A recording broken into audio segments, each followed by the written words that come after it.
ہماری عادت یہ ہو گئی ہے کہ ہم ہر کام میں دکھاوے میں آ گئے. ہماری نمازیں دکھاوا بن چکی ہیں.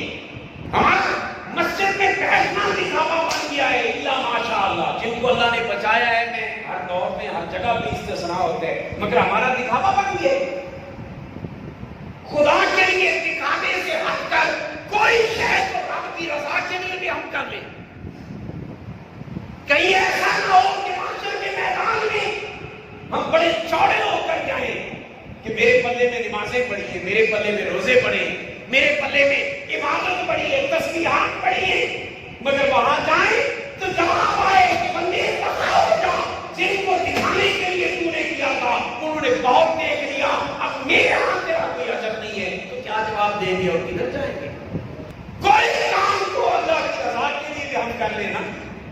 آقا نے ارشاد فرمایا قیامت کے دن اللہ کے حضور جب وہ تخت عدالت پر اپنی شان کے لائق جلوہ فکر ہوگا, ایک شہید پیش کیا جائے گا.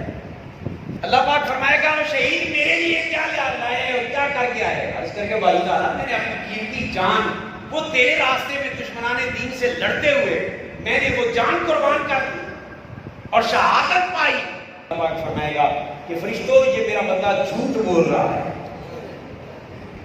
یہ میرا بندہ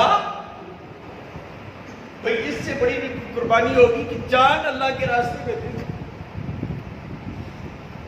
حکم ہوگا کہ اس نے جھوٹ بولا ہے, اس نے تو میدان جہاد میں جا کر اپنے ہاتھوں کے جوہر اور کرتب اس لیے دکھائے تھے کہ دنیا اسے بڑا کہے. اندر یہ جذبہ تھا, یہ ریاکاری تھی. تو جن کے لیے انہوں نے اس نے یہ کام کیا تھا انہوں نے تو دنیا میں اس کو بڑا واہ کر لیا اور بڑا شہید کہہ لیا. میرے لیے کیا ہی نہیں تھا یہ کام, تو میں آج اجر کیسے دوں؟ فرشتوں پکڑ لو اس کو اور جہنم میں پھینک دو. یہ شہید کی بات ہے کہ اگر اخلاص نہیں ہے, اگر اخلاص نہیں ہے پھر قاری کو پیش کیا جائے گا. یوں کہہ دیں کہ علامہ صاحب کو پیش کیا جائے گا. ہاں میرے لیے کیا کیا باری تعالیٰ, تیرے لیے میں دین کی تبلیغ کرتا رہا, پتہ نہیں کیا کیا میں لوگوں کو بات سناتا رہا, لوگوں کے اصلاح کے لیے میں بڑے بڑے لمبے لمبے طویل خطبے دیتا رہا. اپنی وہ کارگزاری عرض کریں گے اللہ کی بارگاہ میں. حدیث پاک میں آتا ہے میرا قریب راوی یہ سننے کے بعد فرمائے گا فرشتوں میرے اس بندے نے بھی جھوٹ بولا ہے, اس بندے نے بھی جھوٹ بولا ہے. اس نے تبلیغ اور وعظ وہ میری رضا کے لیے نہیں کیے بلکہ صرف اس لیے کیے تھے کہ لوگ واہ واہ کہیں, لوگ ہاتھوں میں, لوگ نعرے لگائیں اور لوگ اس کی نقشےدار تقریریں سن کر اس کو نذرانے پیش کریں. اس کی نیت میں یہ کیڑا داخل تھا. اللہ پاک فرمائے گا فرشتوں اس کو بھی پکڑ لو اور جہنم میں پھینک دو. لوگوں خدا کے لیے میں ہاتھ باندھ کے عرض کرتا ہوں کہ عبادت تھوڑی ہو یا زیادہ, اس میں نیت وہ فقط رب کو منانا ہوگا. اگر یہ ذرا سا بھی خیال آ گیا نا کہ لوگ میرے ہاتھ میں تسبیح دیکھ کر حاجی صاحب کہیں گے,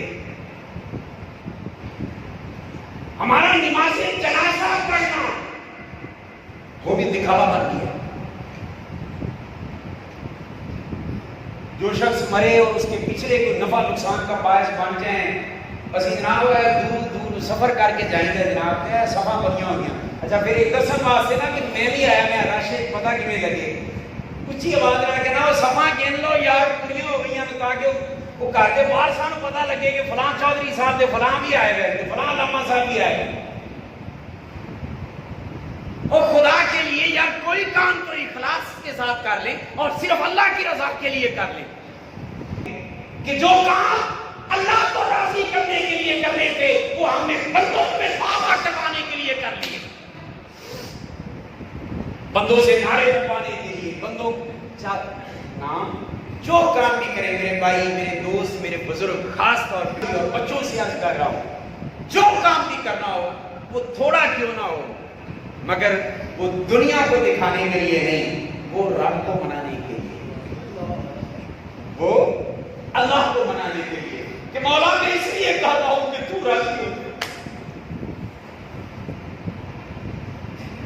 آج ہماری زندگی میں ہر شے آ گئی ہے, نہیں آئی تو اللہ کی رضا نہیں آئی.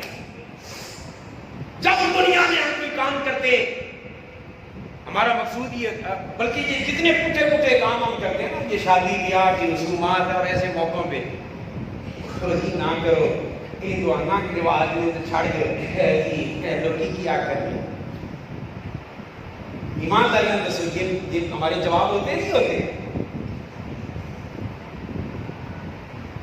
فضول رسم مہندی کہڑے پاسے ٹور پہ گئے جی، پھر دنیا داری کرنی ہوئی، لوگ کیا کرتے ہیں۔ ایک بارات میں بہت بڑے آدمی تھے تو ان کا بچہ، شادی اس کی جب طے کی نا تو وہ بچہ اڑ گیا اس بات میں، انہوں نے آخر ڈالے ہیں کہ میں شادی کی ہے کجر پونا نہیں کر رہا، جی میری شادی کرنی تھی تو پھر میں حضور دی محفل کراں گا تاکہ تو واز نصیحت ہو، تے برات نال میں ڈھول ڈمکے نہیں جانے، حالانکہ انہوں نے بکنگ کرائی تھی، پتہ نہیں کتنا مہنگا وہ کیا ہوتا ہے اس کو کیا کہتے ہیں بینڈ، وہ بک کرایا ہوا۔ میں کہا یہ بھی میری برات نال نہیں جائے گا، جی میری شادی کرنی ہے۔ انہوں نے کہا پھر کی؟ انہوں نے کہا میری شادی نال حضور دی نعتاں پڑھنی ہیں۔ سبحان اللہ، یہ اللہ جس کے دل میں ڈال دے۔ وہ خیر دل آ کر ماں باپ کو سرنڈر کرنا پڑا بچے کی زندگی آ گئی، کوئی دلہا ہی نہیں راضی تھی شادی کی کرا دی۔ انہوں نے کہا ٹھیک ہے پتر چلو تو اپنی مرضی کا کام کر۔ مجھے فون آیا، انہوں نے کہا کہ یہاں ہماری محفل میں اس بندے نے آپ کی تقریر سنی تھی، جو بچہ کہتا ہے ان کو علامہ صاحب ملے ہو۔ میں نے انہیں کہا کہ دیکھیں ویسے تو اتنا صبر کرتے ہیں یہ آسان کام نہیں ہے، لیکن اس بچے کے جذبے کو سلام کرنے کے لیے آپ ضرور جائیں۔ اچھا میں عرض جو کرنا چاہتا تھا، وہ محفل رات کو ہو گئی، صبح جناب یہ بارات نکلی نا تو اس میں لبیک یا رسول اللہ کے نعرے لگ رہے ہیں، اس میں وہ درود و سلام پڑھا جا رہا ہے برات میں۔ یقین جانیں وہ ہمارے دوست بتاتے ہیں کہ ایک جگہ پہ چوکوں میں لوگ کھڑے ہو کر پھر دیکھتے ہیں اور تماشبین بن کے دیکھتے ہیں۔ کچھ لوگوں نے یہاں تک بات کر دی کہ انہوں نے کہا کہ پتہ نہیں چل رہا کہ برات جا رہی ہے کہ جنازہ جا رہا ہے۔ بدنصیب کیا ہو گیا تجھے؟ تو کس طرف چل دیا ہے؟ کیا ذکر اذکار، کیا قرآن کی تلاوت، کیا آقا کی نعت اور ذکر و ثنا یہ مرنے والوں کے لیے ہے، زندوں تمہارا کوئی کام نہیں ہے۔ ہم اتنے اکثر ہو گئے اپنے مقام سے گر گئے۔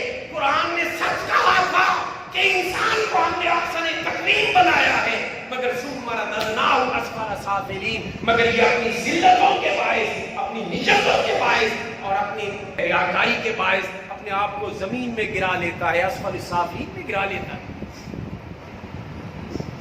ہم تو اتنے گرے پڑے ہیں، اس وقت صورتحال یہ ہے کہ مفاد کے بغیر ماں باپ کی خدمت بھی ہم میں سے بہت سے ایسے ہیں جو نہیں کرتے۔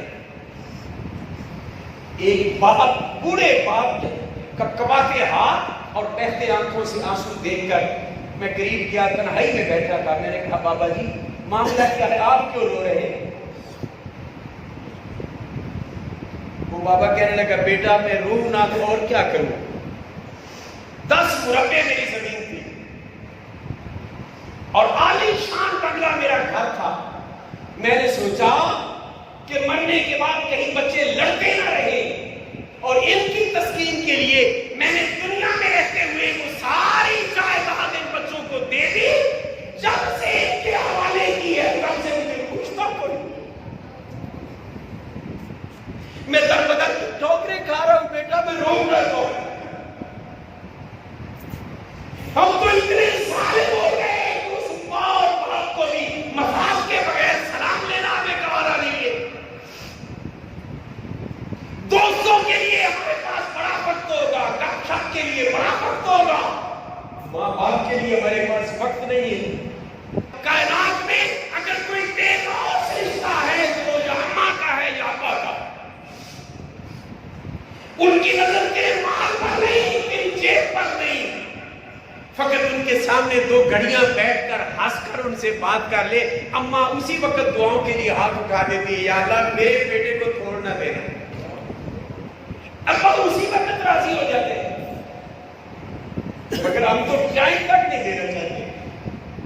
اپنے ابا اور امی کے سامنے ہم یوں بوتھا بنا کے بیٹھتے ہیں کہ وہ پہلے سے زیادہ پریشان ہو جاتے ہیں کہ پتہ نہیں ہمارے بچوں کو کیا مسئلہ بن.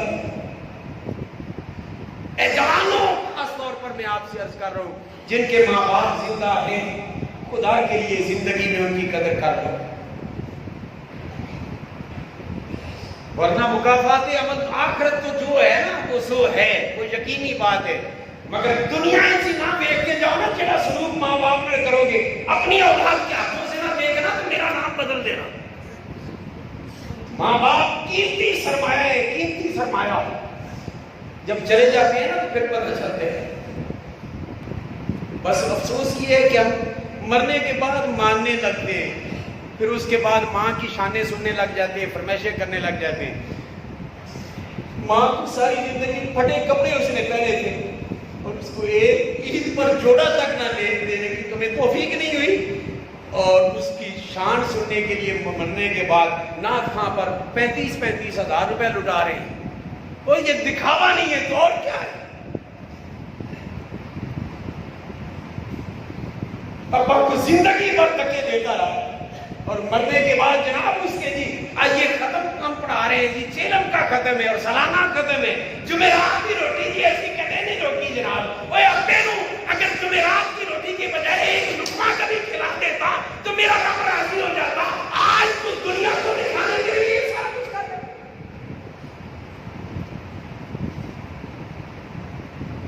خدا کے لیے میں ہاتھ باندھ کے آپ سے عرض کر رہا ہوں، آپ میں سے بہت سے لوگ شاید میری دیوانگی کی باتوں کو برا بھی محسوس کر رہے ہو. کرتے رہے، مجھے کسی کو راضی نہیں کرنا، مجھے رب اور اس کے نبی کو راضی کرنا ہے.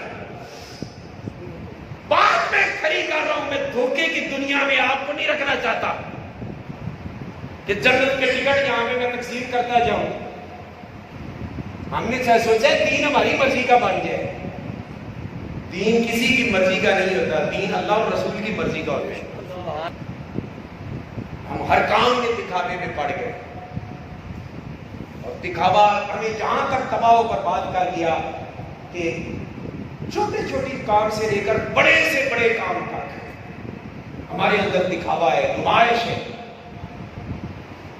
اسی لیے میں نے عرض کیا کہ جب میں نے وہ حدیث پاک پڑھی میرا تو دل کرتا تھا میں واز کرنا ہی بند کر دوں، بلکہ میں نے ایک بار چوک کا روزہ بھی رکھ کے دیکھ لیا کہ کہیں قیامت کے دن اس بات پر پکڑنا ہوتا ہے، کہیں وہ بے نیاز رب وہ اس بات کی وجہ سے پکڑ لے تو نے ایک رخ تو دیکھا ہے، کبھی دوسرے رخ کا بھی نظارہ کر. میں نے کہا کیا؟ کہنے لگے کہ یہ سوچ رہا ہے کہ اللہ پکڑ نہ لے، اور عکس اس کا یہ ہے کہ اس بات پر شیطان ابھار رہا ہے کہ چلو تیرے لفظوں سے کوئی ایک دو آنکھوں سے خوف خدا سے آنسو بہہ جاتے تھے وہ بھی نہ بہے.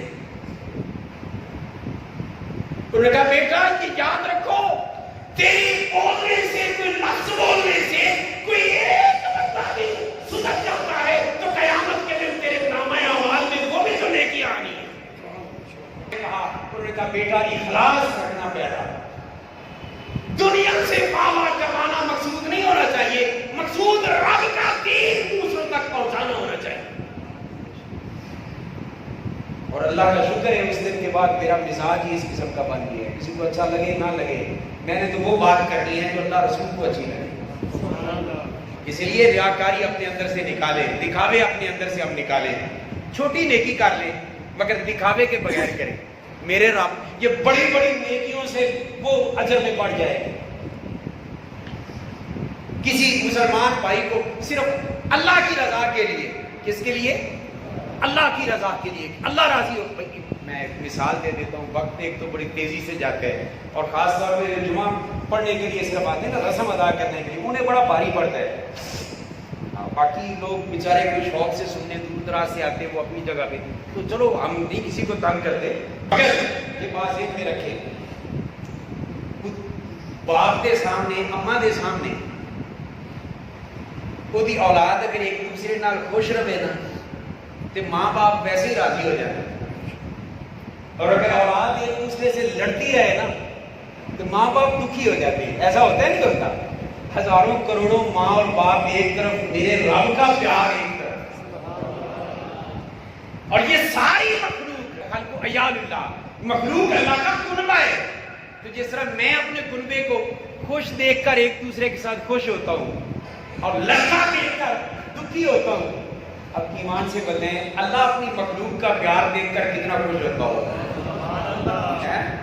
مگر اس میں رضا رب کی ہونی چاہیے، رضا رب کی ہونی چاہیے. ایک حدیث پاک میں تو یہاں تھا کہ حضور نے فرمایا ایک بندہ رہتا ہو مشرق میں، ایک رہتا ہو مغرب میں. اب فاصلہ کتنا ہے مشرق مغرب کا؟ حضور نے فرمایا ایک بندہ مشرق میں رہتا ہے، ایک بندہ مغرب میں رہتا ہے. اور عجیب بات یہ ہے کہ ان کی ملاقات بھی کبھی نہیں ہوئی، سلام دعا بھی کبھی نہیں ہوئی، ملاقات بھی کبھی نہیں ہوئی. فرمایا قیامت کے دن وہ جو مشرق والا تھا یا مغرب والا تھا، ان میں سے ایک کو اللہ نے جنت میں بھیجنا تھا، اس کے نیک اعمال تھے. دوسرا بندہ اتنا دور رہتا تھا، ملا کبھی نہیں تھا، بس سنا تھا کہ وہ اللہ والا ہے، سنا تھا وہ مصطفیٰ کا دیوانہ ہے، بس اس غائبانہ تعارف سے ہی اس سے پیار کرنے لگ گیا. ملاقات زندگی بھر کبھی نہیں ہوئی. میرے کریم آقا فرماتے ہیں جب قیامت کا دن ہوگا، اللہ اگر مشرق والے کو جنت میں بھیجے گا، ساتھ اس مغرب والے کو بھی جو اللہ کے لیے اس سے پیار کرتا تھا، اللہ پاک فرمائے گا میرے بندے اس کو بھی ساتھ لے جا، سبحان اللہ، اس کو بھی ساتھ لے جا. میں گردشی پورے یار کرتا ہوں، بس یہی کاروبار کرتا ہوں، بندگی کی نہیں خبر مجھ کو. خبر سے مراد یہ قبول ہے یا نہیں؟ بندگی کی نہیں خبر مجھ کو، تیرے بندوں سے پیار کرتا ہوں. اللہ کے بندوں سے پیار کرے، اللہ کی رضا کے لیے رب پاک لگا دے. اللہ پاک ہم سب کا حامی و ناصر و کمال ایمان